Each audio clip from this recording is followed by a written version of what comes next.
my fellow Americans.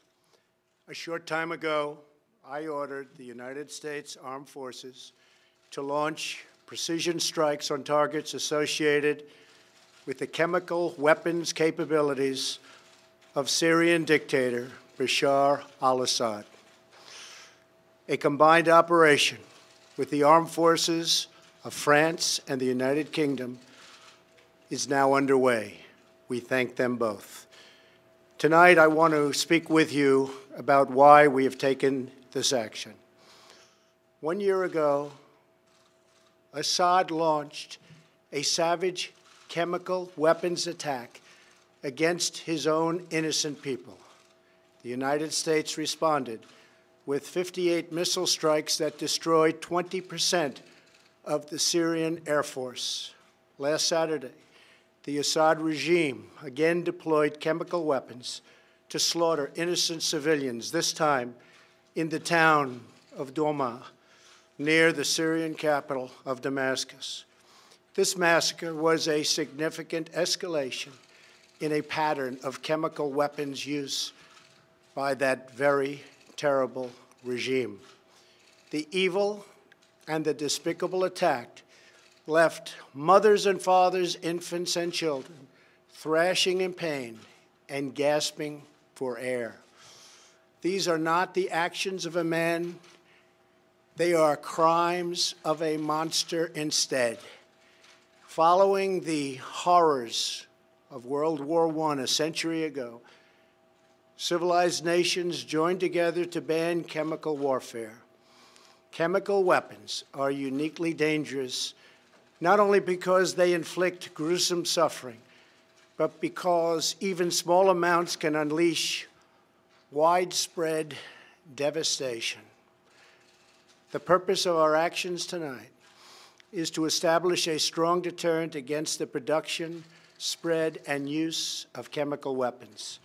Establishing this deterrent is a vital national security interest of the United States. The combined American, British, and French response to these atrocities will integrate all instruments of our national power, military, economic, and diplomatic. We are prepared to sustain this response until the Syrian regime stops its use of prohibited chemical agents. I also have a message tonight for the two governments most responsible for supporting, equipping, and financing the criminal Assad regime. To Iran and to Russia, I ask, what kind of a nation wants to be associated with the mass murder of innocent men, women, and children? The nations of the world can be judged by the friends they keep. No nation can succeed in the long run by promoting rogue states, brutal tyrants, and murderous dictators. In 2013, President Putin and his government promised the world that they would guarantee the elimination of Syria's chemical weapons.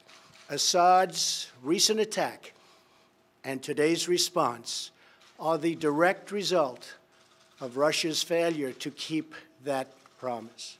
Russia must decide if it will continue down this dark path or if it will join with civilized nations as a force for stability and peace. Hopefully, someday we'll get along with Russia and maybe even Iran, but maybe not. I will say this, the United States has a lot to offer. With the greatest and most powerful economy in the history of the world. In Syria, the United States, with but a small force being used to eliminate what is left of ISIS, is doing what is necessary to protect the American people. Over the last year, nearly 100% of the territory once controlled by the so-called ISIS Caliphate in Syria and Iraq has been liberated and eliminated. The United States has also rebuilt our friendships across the Middle East. we have asked our partners to take greater responsibility for securing their home region, including contributing large amounts of money for the resources, equipment, and all of the anti-ISIS effort.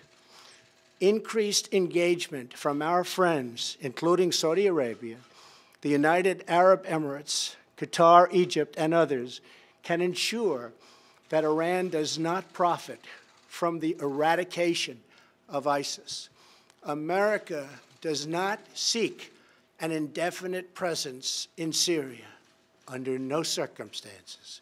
As other nations step up their contributions, we look forward to the day when we can bring our warriors home, and great warriors they are.